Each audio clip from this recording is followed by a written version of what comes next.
मैं हूं सैयद तौसीफ अली और आप देख रहे हैं न्यूज़ पॉइंट एससी न्यूज़ पर। भारत एक ऐसा देश जिसे अनेकता में एकता या यूनिवर्सिटी इन डाइवर्सिटी के नाम से जाना जाता है। भारत एक ऐसा देश है जिसे दुनिया का सबसे बड़ा लोकतांत्रिक देश भी कहा जाता है। पर अभी फ़िलहाल हालात ऐसे हैं कि 2014 में भाजपा सरकार जब से केंद्र में शासित हुई है, तब से आए दिन किसी ना किसी पर्टिकुलर कम्युनिटी को लेकर विवाद किया जा रहा है, विवाद उठाया जा रहा है। अगर मैं बात करूं खुले तौर पर तो मुसलमानों को टारगेट किया जा रहा है। कभी दाढ़ी टोपी के नाम पर, कभी नमाज पढ़ने के नाम पर, कभी क्या खाए क्या पहने, कब शादी करे, किनसे शादी करे, कितने बच्चे पैदा करे, इन सारी चीज़ों को लेकर कहीं ना कहीं विवाद को बढ़ाया जा रहा है।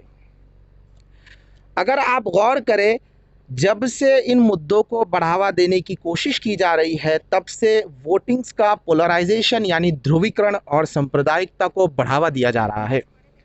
अगर भारत की बात करें तो भारत में 30 करोड़ से ज़्यादा मुसलमान रहते हैं और इन मुसलमानों को आए दिन टारगेट किया जाता है। अगर अपने संवैधानिक पद पर रहने के बाद देश का प्रधानमंत्री अगर एक तिलक लगाकर, एक भगवा वस्त्र पहनकर अगर पूजा पाठ कर सकता है, एक देश का पूर्व प्रधानमंत्री अपने सर पर पगड़ी बांधकर देश के प्रधानमंत्री पद को संभाल सकता है, अगर देश के संसद भवन में एक महिला लोकसभा एमपी या कहिए संसद सदस्य अगर भगवा वस्त्र पहनकर, माथे पर तिलक लगाकर, हाथ में जो है तो बहुत सारे अलग अलग कड़े और धागे पहनकर अगर संसद भवन में आ सकती है, तो हिजाब पर विवाद क्यों?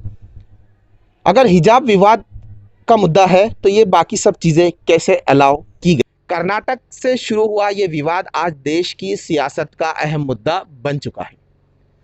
हिजाब, असल में हिजाब एक ऐसा कॉमन चीज़ है या एक ऐसा पर्दा है जो हर एक महिला करना चाहती है, ख़ासतौर पर मुस्लिम महिलाएं।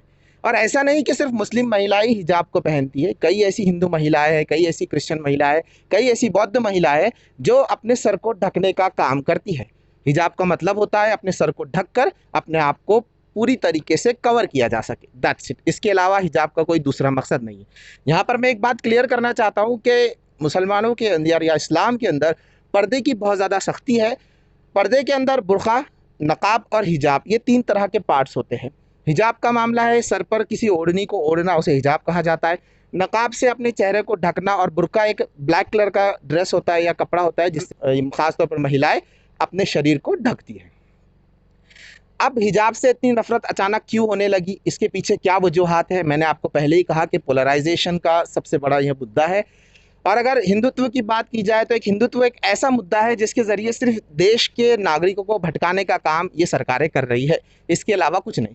क्योंकि हर धर्म, जितने भी धर्म इस देश में पाए जाते हैं, सब धर्मों का एक ही मानना है कि अमन और शांति के साथ अपनी ज़िंदगी को जिया जा सके। मैं पहुंचा हूँ सिल्लोड शहर के ऑक्सफोर्ड इंग्लिश स्कूल में, जहाँ पर मेरे साथ कुछ स्टूडेंट्स हैं जिनसे मैं बात करूँगा और उनसे जानने की कोशिश करूँगा हिजाब को लेकर एग्जैक्टली ये लोग क्या सोचते हैं। अब मेरे साथ क्लास 10th की स्टूडेंट है शिफा बागवान, जिनसे मेरा पहला सवाल कि हिजाब आप क्यों पहनती है? Because it's my identity, my proud and my confidence. ये मैं इसलिए पहनती हूँ क्योंकि मैं अपने आप को सिक्योर कर सकूँ। ये मेरा मजहब है और ये मेरा कॉन्फिडेंस है, इससे मेरी पहचान मिलती है। मेरा दूसरा सवाल रहेगा नरगिस से कि आप जब हिजाब पहनती है तो क्या आपको हिजाब पहनने पर सिक्योर और कंफर्टेबल महसूस होता है? Yes, sir. I really feel comfortable and secure while wearing hijab, as just like it that cover is important for the mobile for its protection. That like this burqa and hijab is important for our life, for the identity and for the securement of the Muslim girl. And as it is like that they wear orni for their protection. Just we also wear burqa for our protection. जैसा कि आप जानते हैं कि इस देश में सिर्फ मुस्लिम महिलाएं नहीं बल्कि दूसरे धर्म को मानने वाली महिलाएं भी अपने आप को सिक्योर महसूस करने के लिए, अपने आप को महफूज समझने के लिए दुपट्टा या ओढ़नी का इस्तेमाल करती है जब वो घर से बाहर निकलती है। अगर इस देश में राजस्थानी महिलाएं अगर साड़ी का पल्लू अपने सर पर रखकर अपनी सारे काम को अंजाम दे सकती है, तो इस देश में मुसलमान महिलाएं अपना हिजाब पहनकर शिक्षा क्यों नहीं ले सकती? इससे कि बिना पर मेरा तीसरा सवाल रहेगा जीनत से कि हिजाब आखिर इतना इम्पोर्टेंस क्यों है, हिजाब को इतनी इम्पोर्टेंस इस्लाम में क्यों दी गई है? क्योंकि हिजाब मेरा एक इंटीग्रल पार्ट है। जैसे ही इंडिया में हर एक इंसान की पहचान आधार कार्ड से होती है, वैसे ही हिजाब से एक मुस्लिम कौम की बेटी की पहचान होती है। हिजाब से पढ़ाई के लिए आसानी होती है, बाहर निकलना इजी होता है, प्रोटेक्ट फील करते हैं हम गर्ल्स, इसलिए हिजाब ज़रूरी है। जैसा कि आप जानते हैं कि मुसलमानों में शिक्षा का जो स्तर है, स्टैंडर्ड ऑफ एजुकेशन है, वो पूरी तरीके से खस्ता हाल है। अगर ये छोटे छोटे बच्चे, लड़कियां और महिलाएं अगर शिक्षा लेने के लिए हिजाब का इस्तेमाल कर रही है या फिर हिजाब पहनकर ये अपने आप को सिक्योर महसूस करती है एजुकेशन इंस्टीट्यूशन में जाकर एक अच्छी शिक्षा लेने के लिए, तो फिर हम और आप इन्हें शिक्षा से रोकने वाले होते कौन हैं? मेरा आखिरी सवाल रहेगा सारा से कि क्या जो हिजाब पहना जाता है या पहनाया जाता है, ये दोनों में फ़र्क है। हिजाब पहनना और पहनाया जाना, ये दोनों को आपको समझना पड़ेगा। कई लोग ये मानते हैं कि मुस्लिम बच्चियों के ऊपर या महिलाओं के ऊपर ये जबरन उनको थोपा जाता है कि आप हिजाब पहने। तो मेरा सारा से यही सवाल है, क्या हिजाब आपको ज़बरदस्ती पहनाया जाता है? नहीं, हिजाब मैं अपनी मर्ज़ी से पहनती हूँ और अपने रब की मर्ज़ी के लिए पहनती हूँ।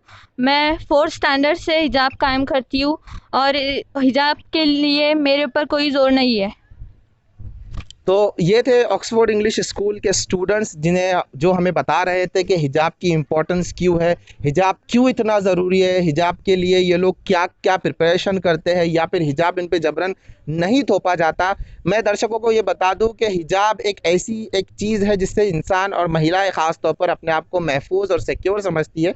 उसी को ध्यान में रखते हुए हिजाब के बारे में जो भी जितने भी विवादास्पद जो जुमले बाहर निकल कर आ रहे हैं वो सारे गलत है। फंडामेंटल राइट्स के तौर पर अगर शिक्षा लेना सभी को अनिवार्य है या सब शिक्षा लेना चाहते हैं, तो उसी तरीके से हिजाब पहनकर ये बच्ची अभी अपनी शिक्षा को हासिल कर सकती है, अपनी नौकरी कर सकती है, अपनी ज़िंदगी को सही तरीके से गुजार सकती है। कैमरा पर्सन अब्दुल रहमान के साथ सैयद तौसीफ अली, SC न्यूज़, सिल्लो।